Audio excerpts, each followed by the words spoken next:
हाय नमस्ते प्रणाम। आप सब देख रहल बानी रियल टैलेंट।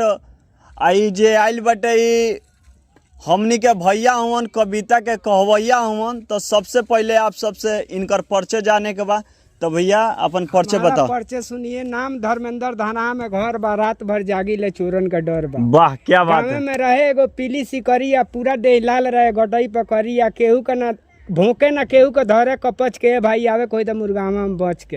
हाँ क्या का बात है। कहीं कुछ कहल ना जाला। चोर समाइल गठिया में भारी खतरा देखले रहनी मानपुर मठिया में। वाह सुनावत तनी संतन के समाज हवे, पूर्व पश्चिम उत्तर दक्षिण बीच अयोध्या धाम हवे। तुलसी घर में देखा तनी पहले परला जाते में तुलसीदास उघारे बड़ा रामायण लेके हाथे में। जय हो जय हो।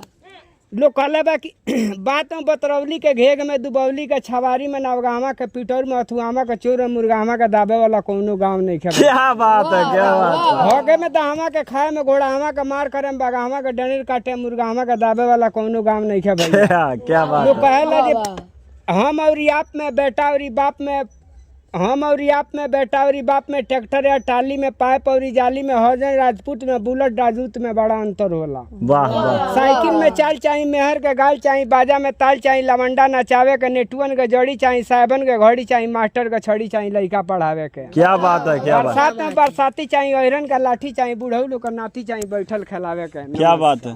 तो सब अगर आप सबके ई कहानी यहाँ के कविता पसंद पड़ल होके तो चैनल के सब्सक्राइब करी जा, लाइक करी जा, शेयर करी जा। तनिया के नाम पर एक बार ताली बजा दी जा। वाह।